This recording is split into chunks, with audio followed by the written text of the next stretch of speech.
berdiskusi lebih fokus lagi dengan penyampaian dari Prof. Kasim barusan. Silakan, saya mau menyerahkan pertama ini ke forum, ke Pak Majid Salatu.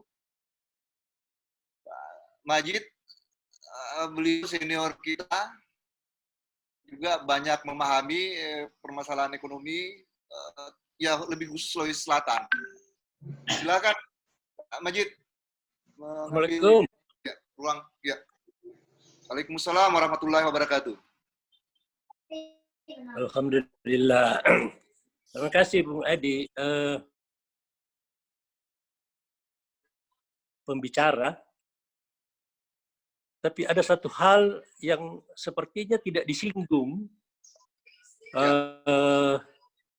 Bahwa sebenarnya kita menghadapi sesuatu yang seharusnya kita sikapi lain daripada yang lain. Kalau kita menggunakan referensi yang lama, kita pakai data, kita mau pakai macam-macam saran kebijakan, saya kira kita tidak bisa bersahabat dengan COVID ini. Baik. Sebenarnya saya tadi pagi, di Tribun, saya sudah punya tulisan dan saya anggap gagasan saya, saran saya itu konkret sekali. Bahwa mari kita coba melihat kalau kita mau membangkitkan ekonomi ini, kita coba yang lain. Jangan yang perekonomian yang ada selama ini, kita sisa cari-cari puing-puingnya, sisa-sisanya yang mana yang kita bisa miliki, kita bisa perbaiki, kita bisa kembangkan begitu. Tadi dari pengusaha kita dengar bahwa tetap ada yang bisa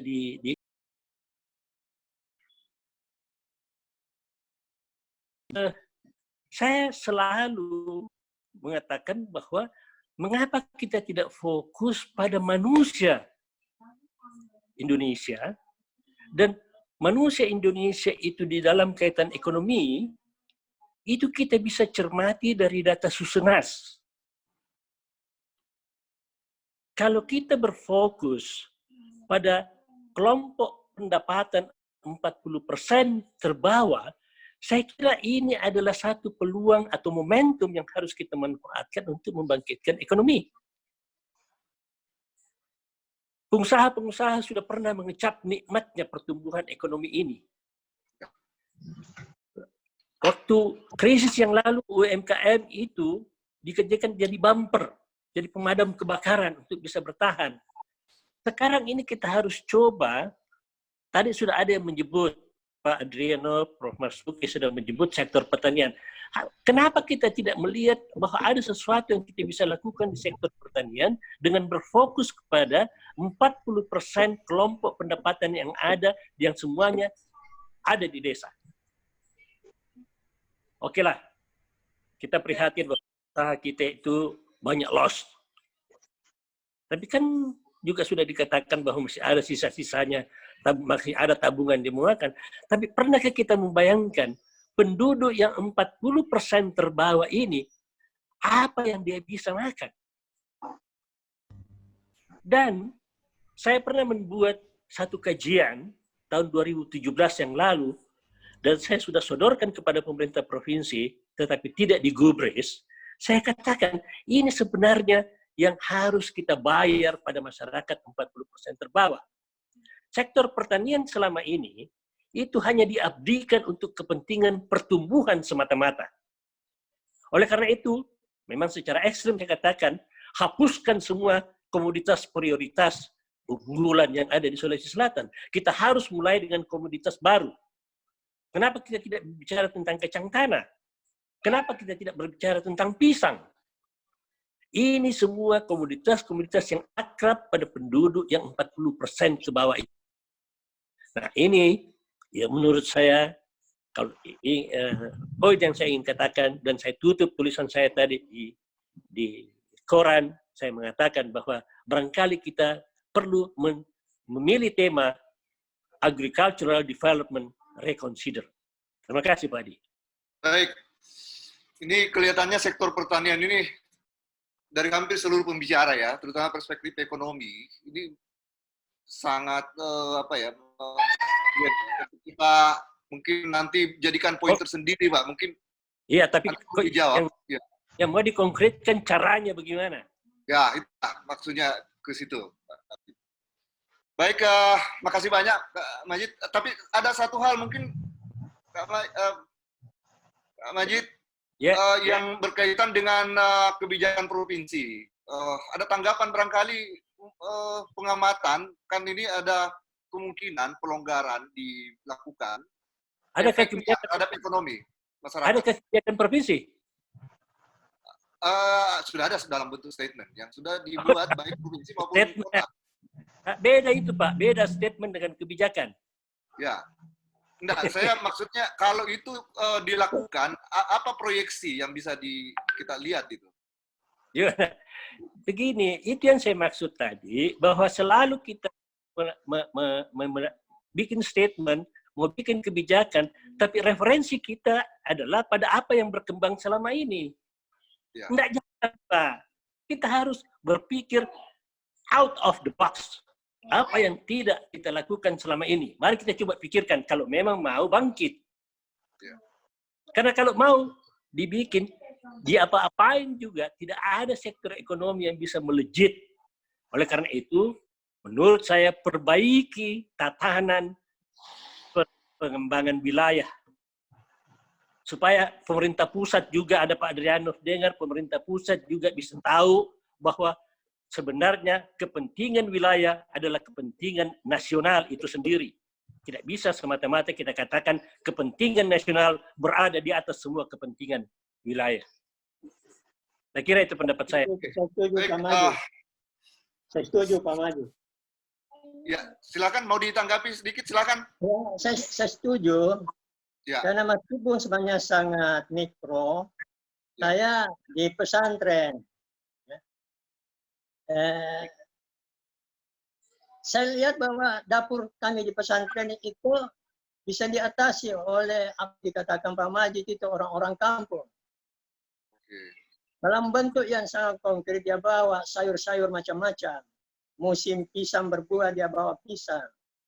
Dan menurut saya kita harus keluar dari apa itu tren itu yang kita manage kekuatan di bawah. Jangan berpikir menunggu dari negara besar, pulih lantas kita akan hidup, ya.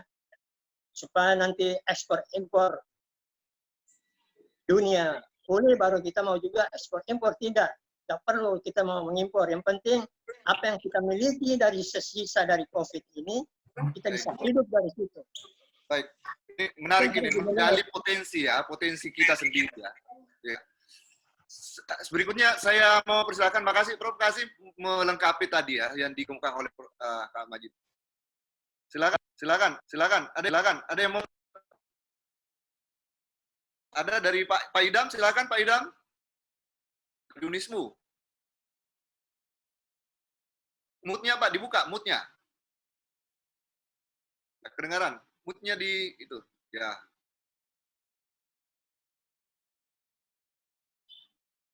Belum dibuka mute-nya Pak Idam. Belum kedengaran suaranya. Mute yang di laptopnya. Oke.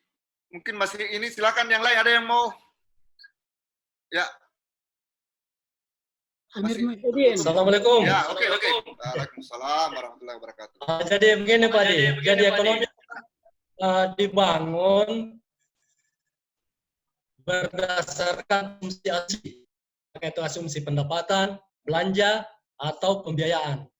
Dengan kasus COVID ini kan semua asumsi buyar. Ya. Nah, ini persoalannya, jadi asumsi-asumsi yang selama ini dibangun dengan kasus COVID ini kan buyar semua. Jadi yang pertama ini kan koreksi, seperti yang disampaikan oleh Pak Adrian tadi, Pak Prof. Marsuki, jadi koreksi terhadap pertumbuhan. Nah, yang menarik kita disulselkan pertumbuhan kita ini bukan dibangun berdasarkan hal yang bagus ya, tapi berdasarkan konsumsi masyarakat. Dalam ekonomi itu kan kurang bagus. Pertumbuhan yang bagus itu berdasarkan investasi. Nah, jadi ini persoalannya. Nah, kalau dengan pembatasan sosial berskala besar, itu kan otomatis konsumsi masyarakat itu kan akan berkurang. Berarti prediksi Pak Marzuki tadi mungkin di bawah 3%. Kalau ini tidak dilonggarkan. Karena pertumbuhan ekonomi kita di Sulsel khususnya, itu bukan berdasarkan investasi, tetapi kontribusi dari konsumsi masyarakat. Makanya Pak JK sering berkelakar, kalau macet itu berarti ekonomi maju. Artinya kalau kita perhatikan misalnya struktur APBD kita di Sulsel ya, itu 3 triliun itu kan berasal dari pajak kendaraan bermotor. Itu luar biasa tuh. Nah ini kalau tidak ada konsumsi masyarakat, otomatis ekonomi kita tidak akan jalan. Nah mekanisme aktivitas ekonomi itu tergantung dari itu tadi. Apakah pilihannya PSBB atau pelonggaran? Jadi situ kuncinya. Kemudian saya sepakat dengan Pak Prof. Marzuki. Ke depan memang sektor yang sangat strategis itu kan sektor pertanian. Ya. Pertanian. Jadi pilihannya itu kan bagaimana ada kebijakan pemerintah untuk melindungi petani sebenarnya. Jadi misalnya sekarang seperti yang disampaikan Pak Majid tadi, ada sektor-sektor pertanian yang melibatkan 40% yang disampaikan Pak Prof. Majid tadi. Tapi tidak ada kebijakan pemerintah untuk melindungi yang 40% tadi. Jadi katakanlah sekarang, pada saat panen itu harga berlaku mekanisme pasar.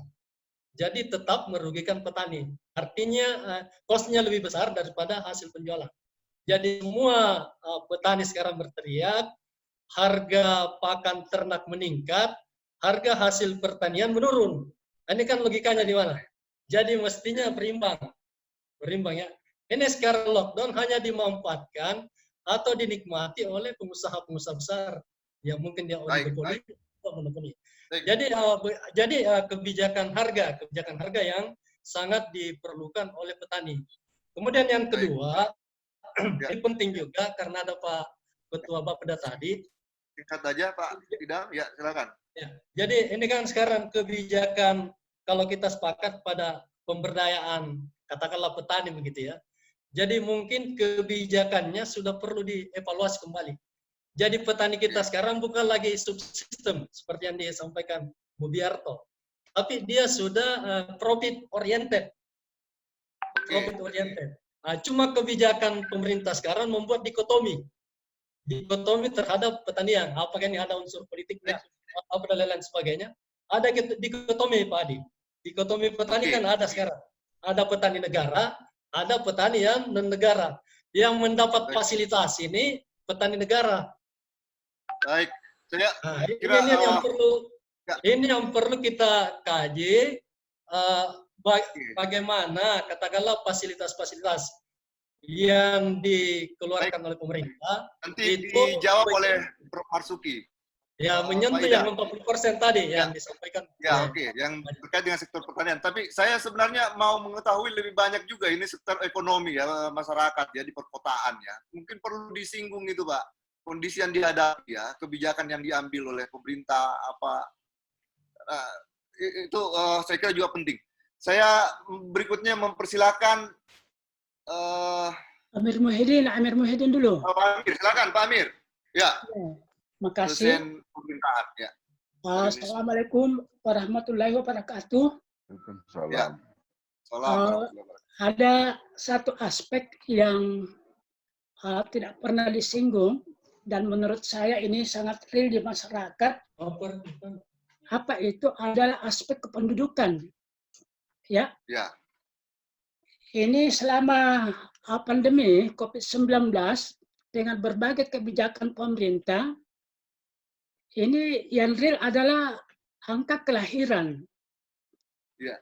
Ya, itu sangat memberi kontribusi positif pada pertumbuhan penduduk, ya. Ya.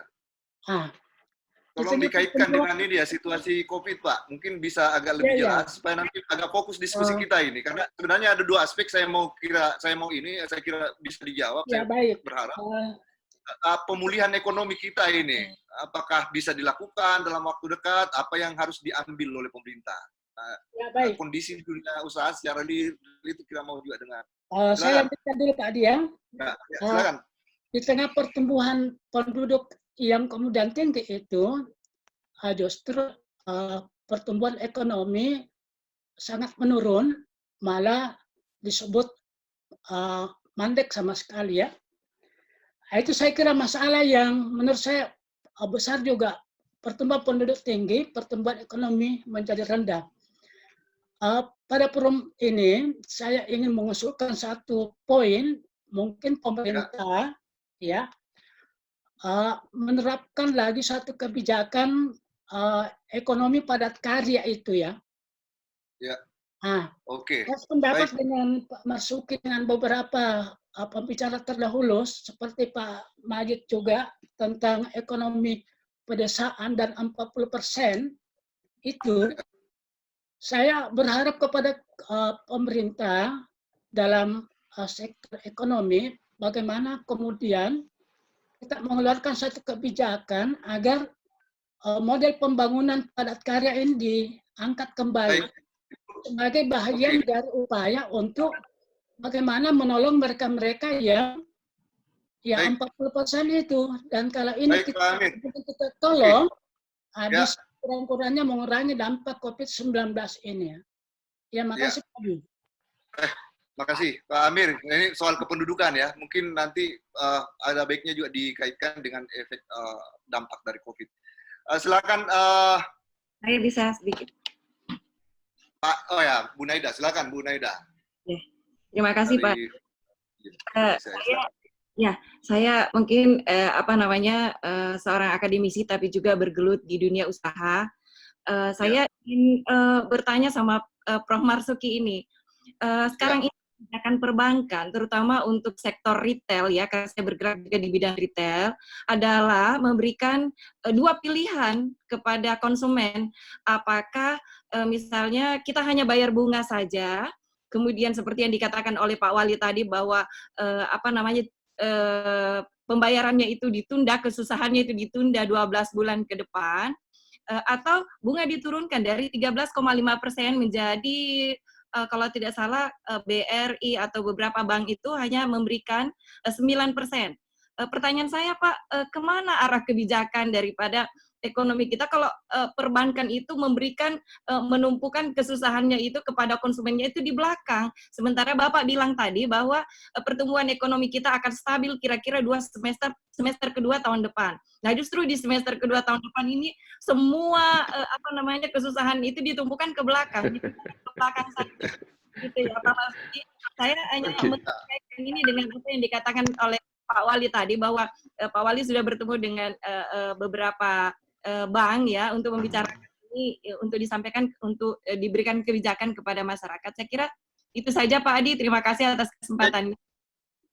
Iya. Baik, ini ditujukan ke Prof. Marzuki. Saya kira juga bisa dijawab ya narasumber lain bahwa pertumbuhan akan stabil itu baru tahun depan semester kedua. Berarti itu masih sangat jauh ya. Artinya ya dalam situasi yang dekat itu belum bisa kita berharap banyak ya.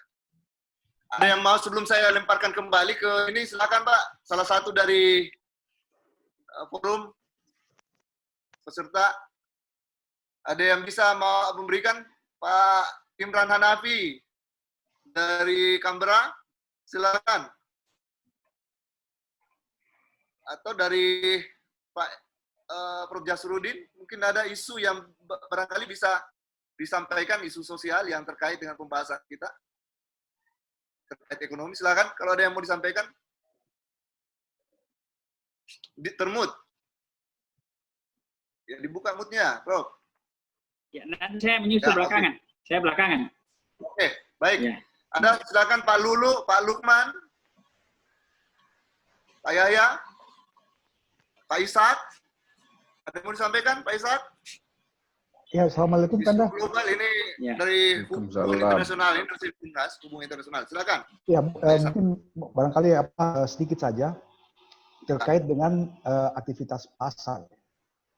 Baik. Ya, karena begini, karena kan kita lihat ini ketika PSBB sejak pertama kali berlaku, pasar itu sepertinya tidak bisa berhenti. Nah, baik.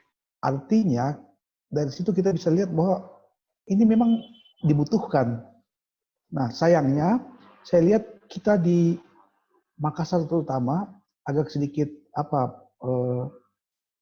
mungkin sedikit lalai dalam menangani atau mengelola pasar ini supaya tetap beraktivitas, namun dengan standar protokol yang ketat.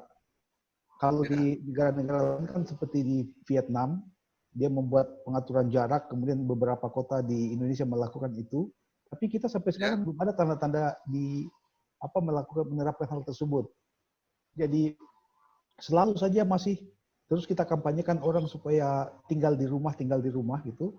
Sementara fakta bahwa orang tidak bisa menghindar untuk tidak keluar ke pasar, itu kita tutup mata gitu. Nah sekarang mungkin ini perlu menjadi perhatian Pak Wali atau mungkin dari bagian kita pertama bisa lakukan itu. Saya mau menyerahkan ke narasumber utama ya, tapi ya saya ambil poin juga dari Pak Ishak. Di 2 sesi sebelumnya kita diskusikan, ada satu asumsi yang menarik bahwa nanti masyarakat sendiri ini akan menyelesaikan COVID. Jadi mungkin tidak perlu lagi tergantung sama pemerintah bahkan bahkan mungkin mengakhiri ya bagaimana agar kondisi normal itu bisa berjalan.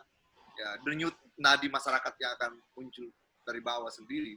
Nah, ini saya kira penting juga ya untuk jadi. Saya tuh Pak Adi terakhir saya bahkan tuh berharap sebenarnya praktek new normal sebaiknya kita mulai dari pasar.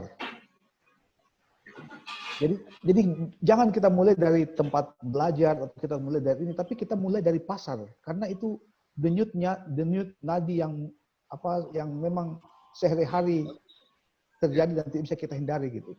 Itu barangkali Pak Adi. Ya, itu ide menarik sekali ya. Saya kira pengambil kebijakan lah yang sangat penting ya untuk merespon itu karena nanti kan kita sangat membutuhkan regulasinya atau juga membutuhkan bagaimana kebijakan itu diambil oleh pemerintah sebagai basis ya. Silakan. Saya kembalikan ke narasumber, barangkali ada yang mau pertama mungkin Prof. Marsuki, saya gilir aja dari dialog kita. Silakan direspon. Terima kasih. Ya, terima kasih.